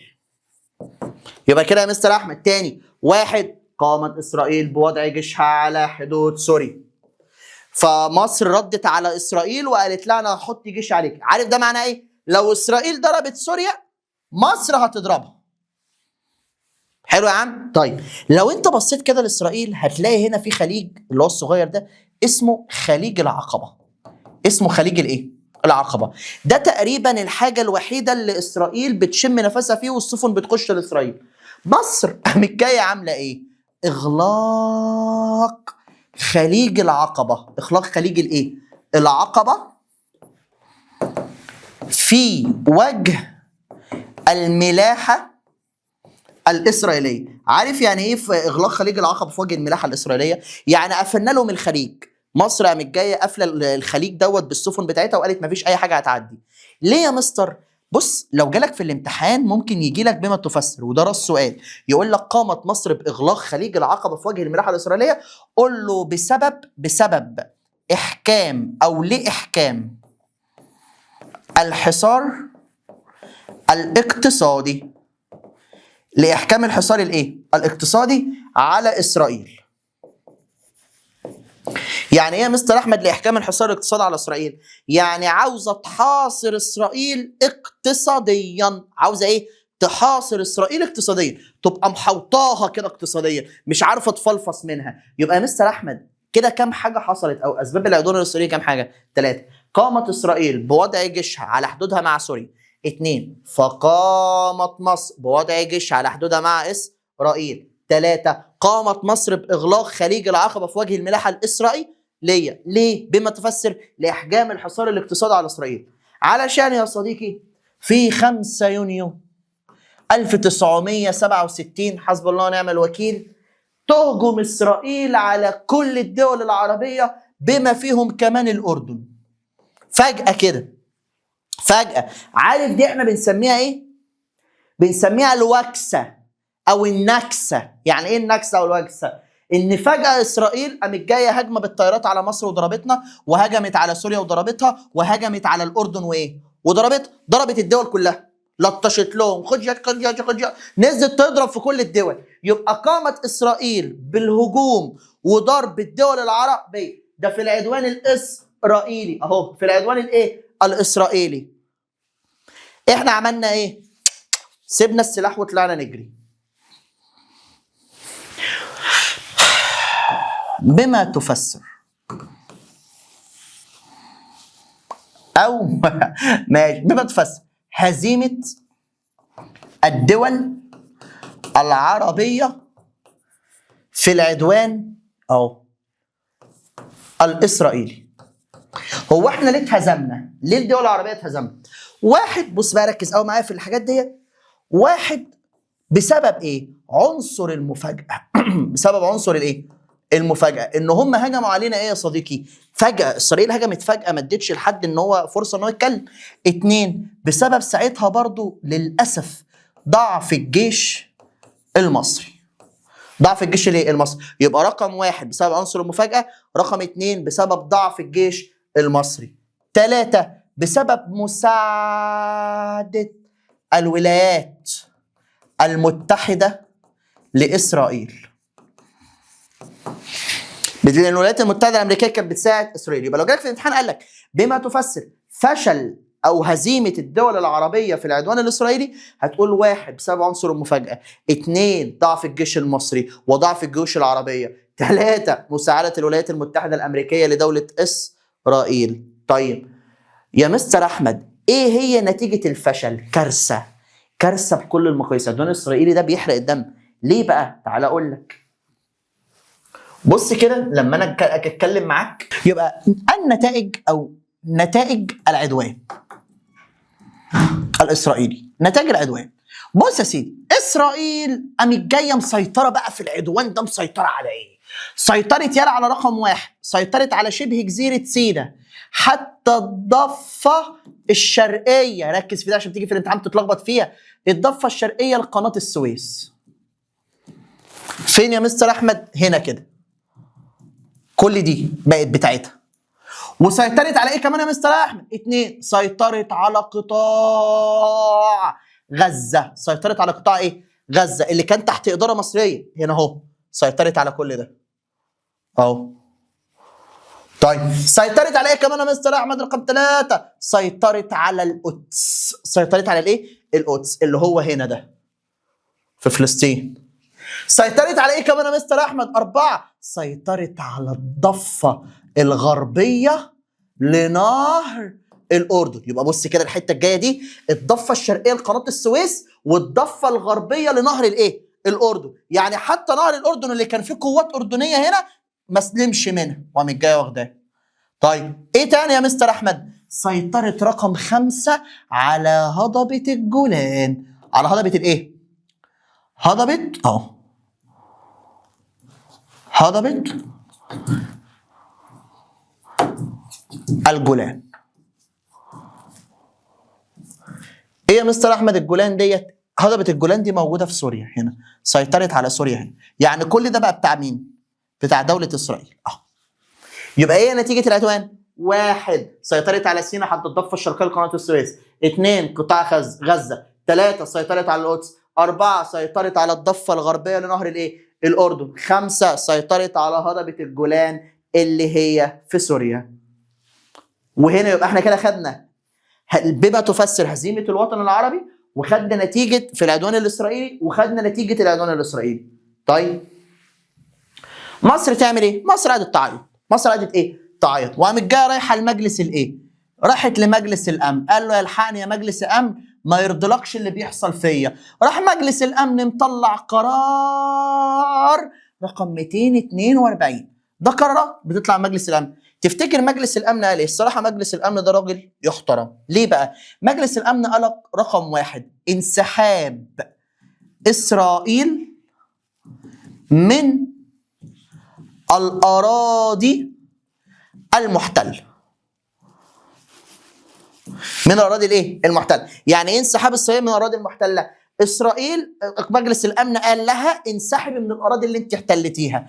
2، احترام سيادة الدول العربية. يعني إيه احترام سيادة الدول العربية؟ يعني احترم إن الدول العربية دي لها سيادة ولها مكان ما ينفعش أنت بتعمليه فيها. 3، قال لها الكلام ده بقى رايح لمصر، قال لها عدم غلق الممرات المائية. يعني ايه يا مستر احمد عدم غلق الممرات المائية؟ يعني ما تقفلوش خلجان. الكلام ده رايح على مصر. 4، مجلس الامن كمان قال ايه؟ يبقى 1، انسحاب اسرائيل من الاراضي المحتلة. 2، احترام سيادة الدول العربية. 3، عدم غلق الممرات المائية او حرية الملاحة. رقم 4 قال انشاء مناطق مالها منزوعة السلاح على الحدود. من انشاء مناطق يعني الناس اللي تقف على الحدود يبقى معهمش ايه؟ سلاح. يبقى كده يا مستر احمد انسحاب اسرائيل من الاراضي المحتله، احترام سياده الدول العربيه، عدم غلق الممرات المائيه، انشاء مناطق منزوعه السلاح على الحدود. 5 5 5 5 5 5. قال لك انهاء حاله الحرب بين الطرفين. انهاء حاله الايه؟ الحرب بين مصر وبين دوله اسرائيل. يبقى انهاء حاله الحرب بين الطرفين اللي هي بين مصر واسرائيل، انشاء مناطق منزوعه السلاح، عدم غلق الممرات المائيه واحترام زياده الدول العربيه وانسحاب اسرائيل من الاراضي الايه؟ المحتله. معلش انا اسف، يعني ده مين اللي قال؟ مجلس الامن. اسرائيل توافق ولا ترفض الكلام ده؟ لو انت مكانها رفضت اسرائيل. ومين وافقت على قرار مجلس الامن؟ مصر وافقت على قرار مجلس الايه؟ الامن. طيب يلا بينا يلا بينا، مصر تبدا بقى تخش في مرحلتين، ركز بقى. حرب او مرحله اسمها مرحله الصمود والتصدي. مرحله اسمها الصمود والايه؟ والتصدي. وحرب اسمها حرب الاستنزاف. تعالى اكلمك بقى عن دي، وتعالى اكلمك عن دي، وتعالى اقول لك بقى عن حرب الاستنزاف اللي دايما تيجي في الامتحان. بص يا سيدي، مرحله الصمود والتصدي نبدا بيها. الصمود والتصدي، واحد، قدرنا نمنعهم من ان هم يخشوا مدينه اسمها مدينه بور فؤاد. اسرائيل كانت عاوزه تاخد مدينه بور فؤاد اللي هي بعد بورسعيد، ولكن عملنا معاهم معركه اسمها معركه راس العش. معركه اسمها راس الايه؟ العش. وديت منعناهم من ان هم يخشوا مدينه بور فؤاد. ده رقم ايه؟ واحد في مرحله الصمود والتصدي. اتنين يا مستر احمد، رقم اتنين، تدمير المدمره ايلات. تدمير المدمره ايه؟ ايلات بصواريخ مصريه. يعني ايه تدمير المدمره ايلات؟ هي ايه ايلات دي يا مستر احمد؟ ايلات ديت كانت سفينه ضخمه موجوده في قلب البحر الاحمر، كانت تبع اسرائيل، واسرائيل بتقول محدش يقدر يدمر السفينه دي، احنا دمرناها بصواريخ مصريه. يبقى دي مرحله الصمود والايه؟ مرحله الصمود والتصدي. يبقى مرحله الصمود والتصدي عملنا معاهم معركه راس العش، منعناهم من ان هم يخشوا بور فؤاد، ودمرنا لهم المدمره ايلات. ايه بقى حرب الاستنزاف؟ اسرائيل عملت ايه؟ اسرائيل بنت مش هي وسط خدت سينا حتى الضفه الشرقيه لقناه السويس، فهي خافت من المصريين ان هم يجوا تاني يهجموا على سينا، فعملت ايه؟ قامت جايه بانيه خط اسمه خط بارليف. بنت على قناه السويس خط اسمه خط ايه؟ بارليف. بنته على انهي ضفه؟ على الضفه الشرقيه. وبنت عند سوريا خط اسمه خط ايه؟ الوان، عند دوله مين؟ سوريا. لحد كده يا عم في مشكله؟ لا. مصر عملت ايه؟ مصر لما لقيتها بتبني خط بارليف، راحت مصر بانيه كده حائط صواريخ. يعني ايه حائط صواريخ؟ بنت حائط مليان صواريخ، صواريخ يعني مصريه، بتضرب بيه على خط ايه؟ بتضرب بيه على خط بارليف. بتضرب بيه على خط بارليف. يبقى مصر بنت حائط صواريخ على الضفه الغربيه، واسرائيل بنت خط بارليف على الضفه الشرقيه. خط بارليف ده بتاع اسرائيل بنته على الضفه الشرقيه من القناه، ومصر بنت على الضفه الغربيه حائط صواريخ، وقعدنا نضرب على ايه؟ على خط بارليف. اسرائيل اتضايقت جدا، قالت ايه ده؟ انت بتضربينا عايزه ترجعي ارضك؟ يا امريكا الحقيني يا امريكا، تعالي يا ماما شوفي الولايه دي بتضرب عليا، عاوزه ترجع ارضها. تخيل كده، والله العظيم بيفكر يعني ماشيه ايه؟ ماشيه بمبدا اللي هو بيفكرني برايه وسكينه، وشفت المسلسل ده، ماشيه بمبدا اللي هو بيقول لك ايه؟ رايه كانت بتقول الوليه بنت الكلب وانا بخنقها عضتني، تقولش عدوتها. اسرائيل رايحه تشتكي امريكا تقول لها بيضربوا عليا عشان خاطر ان هم عاوزين ياخدوا الارض بتاعتهم. فالولايات المتحده الامريكيه عامله ايه؟ بص بص بص بص، راحت الولايات المتحده الامريكيه قالت ايه يا مستر؟ طلعت مبادره اسمها مبادره روجرز. مبادره مين؟ روجرز. مين روجرز ده؟ روجرز ده رئيس او وزير، خليها وزير خارجيه امريكا، وزير خارجيه الولايات المتحده الامريكيه اسمه روجرز. روجرز طلع يقول ايه؟ يا مصر وقفي ضرب نار على خط بارليف. يبقى مبادره روجرز ديت كانت لوقف اطلاق الايه؟ النار. اهو لوقف اطلاق النار. يبقى مبادره روجرز ديت كانت ليه يا صديقي؟ لوقف اطلاق الايه؟ النار. يعني بنقول لنا وقفوا اطلاق النار. هل احنا هنوقف؟ لا. يبقى عدم تنفيذ مبادره روجرز. ما نفذناش مبادره روجرز وما مشيناش معاها. صعب يا عم؟ لا. طيب يشاء ربك القادر العليم ان كان رئيس اركان حرب القوات المسلحه. يعني ايه رئيس اركان حرب القوات المسلحه؟ يعني المسؤول عن الجيش المصري كان اسمه الفريق عبد المنعم رياض. للاسف عبد المنعم رياض وهو واقف عند حائط الصواريخ ضربوه بالنار، اصطادوه او دمروا، فجروا له العربيه ساعتها عبد المنعم رياض. يبقى استشهاد الفريق عبد المنعم رياض في حرب مين؟ الاستنزاف. وهي دي كانت حرب الاستنزاف، وكانت كمان يا صديقي مرحله الصمود والتصدي. يلا بينا نكمل. يا مستر انا تعبت، افصل الفيديو او سيفه عندك، سيف الفيديو عندك او احفظه عندك واعرف القناه. ولو انت فصلت دلوقتي عادي خالص، ده طبيعي. قوم ريح وتاني يوم كمل. احنا ما وراناش حاجه، احنا ما وراناش غير المذاكره. طيب ايه اللي يحصل يا مستر احمد؟ مات جمال عبد الناصر، جمال عبد الناصر توفى، ومسك وراه محمد انور السادات. انور السادات يا صديقي بدأ يعمل حاجتين بقى، ركز كده معايا. بدأ يقوي الجبهة الداخلية لمصر،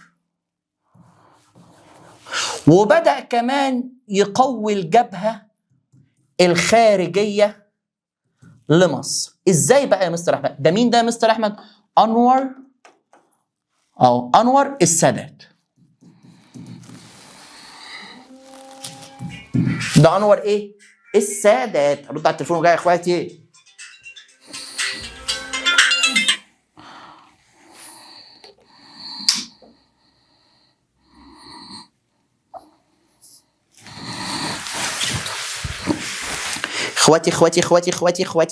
اخواتي انا جيت اهو حبايبي. طيب الجبهه الداخليه لمصر والجبهه الخارجيه. انور السادات اول ما استلم البلد كانت البلد خربانه، فعمل ايه المعلم في الجبهه الداخليه؟ ركز بقى معايا قوي قوي قوي قوي قوي قوي قوي في الحته دي. على الجبهه الداخليه رقم 1 بدأ ان هو تقويه الجيش. دي بقى الناس اللي شغاله بتفهم دي. تقويه الايه؟ الجيش. 2 اصدار دستور جديد للبلد، بدأ يطلع دستور يعني مجموعه من القوانين. 3 مستر احمد على الجبهه الداخليه بدأ يعمل ايه؟ اطلاق حريه الرأي. بدأ يقول يا جماعة إطلاق حرية الصحافة وحرية الرأي، اللي عاوز يتكلم في أي حاجة ويكتب عنها يكتب. 4 بدأ يعمل حاجة اسمها القضاء على مراكز القوة. يعني إيه يا مستر أحمد؟ في ناس في البلد في الفترة دي كانت بتتكلم وحش عن مصر، أو كانت بتتكلم، كان عندهم منصب كبير، كانت بتتكلم وحش عن مصر. هو خلص على أي آراء أو أي حد كان يضعف مصر. اي حد كان عنده سلطه كان بيتكلم وحش على مصر ويقول لك مصر ضعيفه ومصر انسحبت، كان بيخلص عليه. يبقى القضاء على مراكز الايه؟ القوه. طيب على الجبهه الخارجيه 1 تصفيه الخلافات. تصفيه الايه؟ الخلافات بين مصر والدول العربيه. بين مصر والدول الايه يا صديقي؟ والدول العربيه. بدأ يصفي الخلافات بين مصر والدول العربيه. 2 الاستفاده من الموارد الدول العربيه. يعني ايه يا ولا الاستفاده من موارد الدول العربيه؟ تعال افهمها لك. الاستفاده من موارد الدول العربيه، كان انور السادات يروح كل دوله. السعوديه يقول لها ايه ده؟ زعلانه مني؟ السعوديه تقول له انا مش زعلانه منك، يقول لها خلاص اديني بترول. يوم جاي رايح لسوريا يقول لها ده سوريا انت زعلانه مني؟ تقول له لا يا عم انا هزعل منك ليه؟ قال لها خلاص لو انت مش زعلانه مني اديني سلاح. وهكذا بقى بدا يستفيد من موارد الدوله. انا في الشغل بصور والله، انت طالع معايا لايف ماشي؟ حاضر يلا سلام عليكم.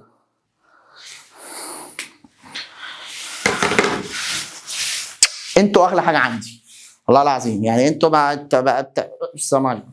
طيب ايه اللي بعده؟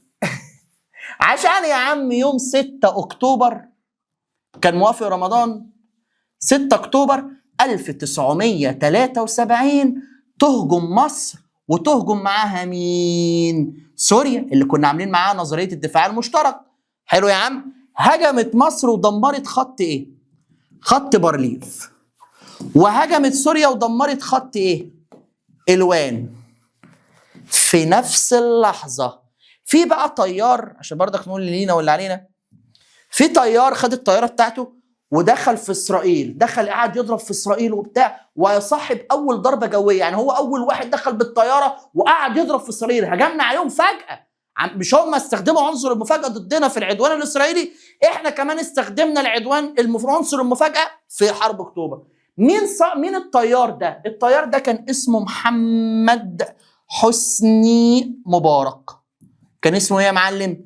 محمد حسني مبارك، صاحب اهو اول اللي هو كان الرئيس بتاعنا، صاحب اول ضربة جوية ناجحة.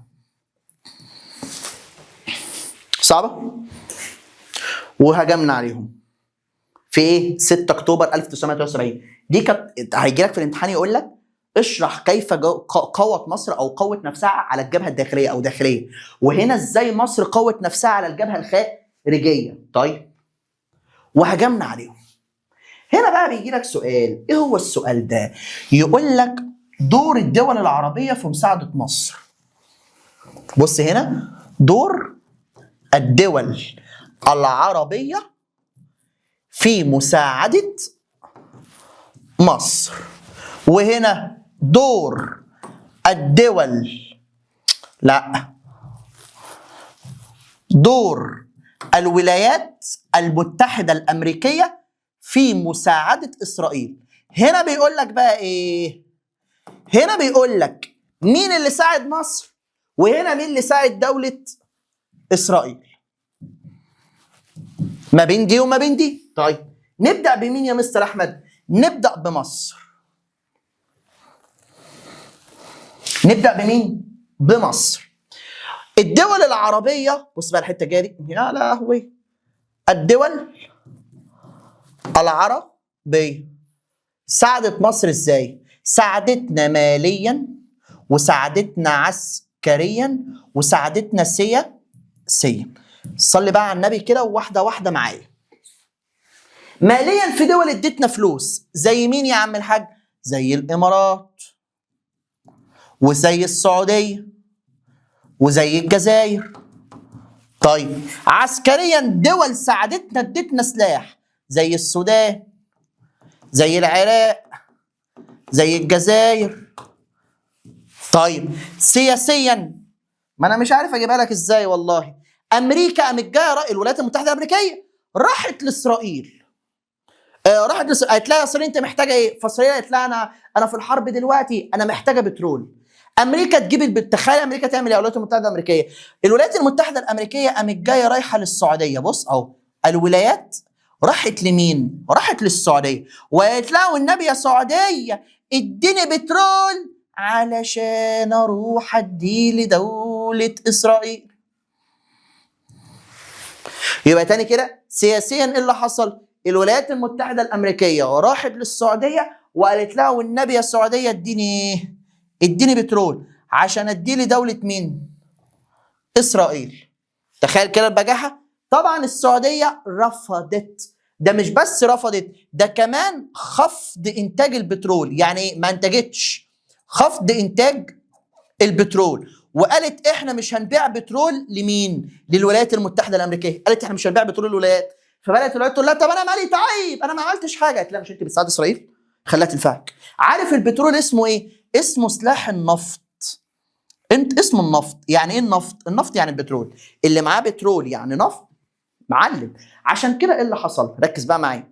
الولايات المتحده الامريكيه راحت للسعوديه قالت لها اديني بترول ليه؟ عشان اساعد اسرائيل. فساعتها الصراحه السعوديه طلعت جدع معانا وقالت للولايات احنا مش هنديك ايه؟ بترول طالما انت بتساعد اسرائيل. طب ايش ضمنك ان الولايات ما تروحش تشتري البترول من تبعت دوله ثانيه تشتري من السعوديه وهي تاخد البترول ده لنفسها؟ عشان كده السعوديه خفضت انتاج البترول، ما بقتش بتدي لحد، وده كان السلاح الخفي في المعركه. يبقى الدول ساعدتنا ماليا وعسكريا. دور الولايات المتحده الامريكيه في مساعده دوله اسرائيل، في مساعده اسرائيل، بيقول لك ان امريكا بردك ساعدتها ماليا وساعدتها عسكريا وكمان ساعدتها سياسيا. ماليا ازاي؟ قدمت الولايات المتحده الامريكيه مبالغ ضخمه لاسرائيل، اديتها فلوس كتير عشان تضربنا على فكره. طيب عسكريا، انشاء جسر جوي. عارف يعني ايه جسر جوي؟ يعني الطيارات جايه من امريكا رايحه لاسرائيل، الطيارات جايه من امريكا رايحه لايه؟ لاسرائيل. ده اسمه جسر جوي، متنزل لها سلاح وترجع تاني. سياسيا، اسرائيل قعدت تصوت فراحت الولايات المتحده الامريكيه راحت لمجلس الامن، فاكرينه؟ وقدرت الولايات قدرت الولايات المتحدة الأمريكية إنها تطلع من مجلس الأمن قرار رقم 338. إيه القرار ده؟ بيقول لك وقف جميع الأعمال الحربية من يوم 23 أكتوبر. يعني من أول ما يجي يوم 23 أكتوبر محدش يضرب التاني. طبعا مين التزمت؟ مصر. ومين التزمت ده لما صدقت ان القرار طلع؟ دولة إسرائيل. والتزمت مصر والتزمت إسرائيل. صعب يا صديقي الكلام ده؟ لا. طيب اللي بعده.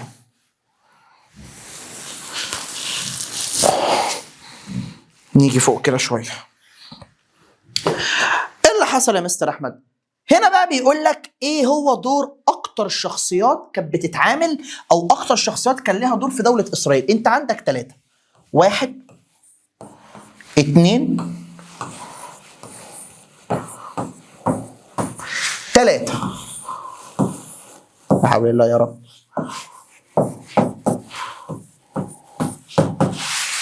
كم واحد؟ 3. الاولاني اسمه احمد اسماعيل او المشير. مين؟ احمد اسماعيل. ان شاء الله واحد من دول هيجي لك في الامتحان. احمد اسماعيل كان وزير الحربيه. كان وزير الايه؟ الحربيه. هو اللي عمل خطه اسمها خطه الخداع. يعني ايه خطه الخداع؟ هو اللي ضحك على اسرائيل في الفتره ديت. صاحب خطه الخداع ضحك على اسرائيل وقال اقنعهم ان احنا مش هنحاربهم عن طريق ان هو كان الوزير بتاع الجيش. كان بيحط الجيش في اماكن مستخبيه كده ويبين لاسرائيل ان هو ما بيعملش اي حاجه. يبقى مين صاحب خطه الخداع؟ احمد اسماعيل. وهو كمان اللي نسق على الجبهه المصريه وعلى الجبهه السوريه. يعني ايه؟ يعني ايه التنسيق على الجبهه المصريه والسوريه؟ هو اللي خطط ان مصر وسوريا يهجموا مع بعض في نفس الوقت. علشان كده احمد اسماعيل خد قلاده او ميداليه اسمها نجمه ايه؟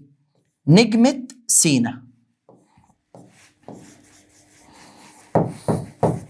خد نجمه اسمها نجمه ايه؟ سيناء. ونجمه سيناء ديت تعتبر من اعلى الاوسمه العسكريه.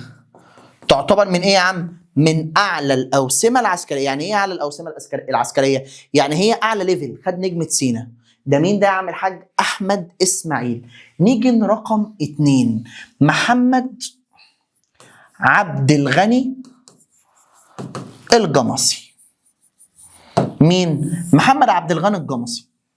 محمد عبد الغني الجمصي كان من الناس اللي كان ليها دور كبير جدا في حرب ايه؟ في حرب اكتوبر.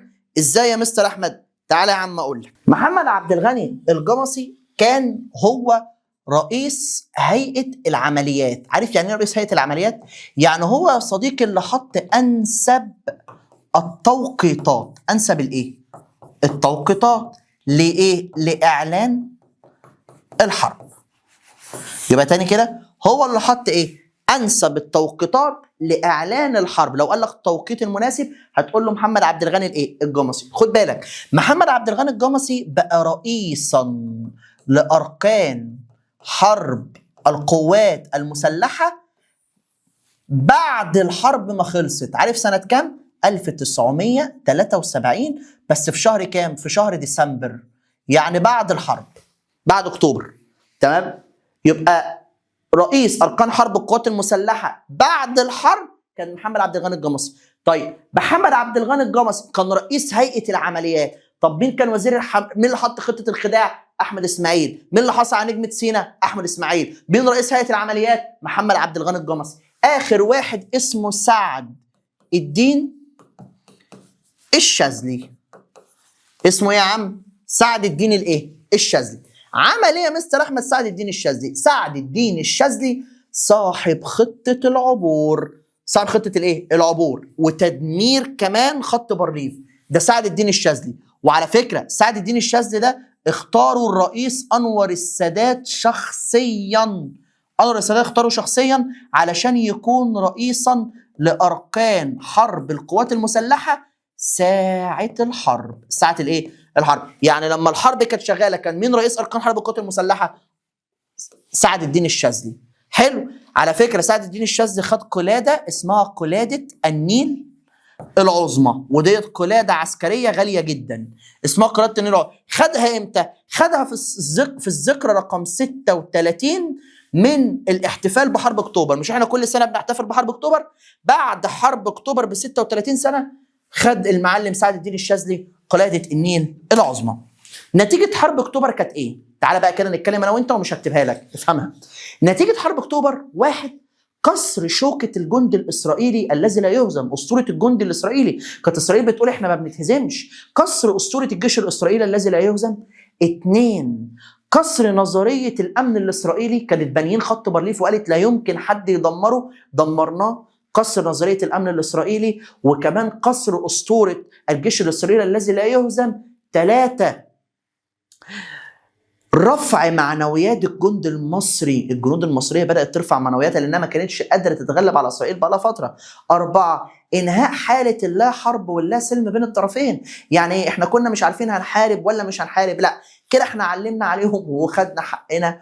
ويا رب تكونوا استفدتوا بمراجعة نص منهج التاريخ، وتابعوا القناة واشتركوا عشان خاطري علشان تفهموا الباقي، وإن شاء الله ينزل علينا المراجعات بتاعتكم. والسلام عليكم ورحمة الله وبركاته.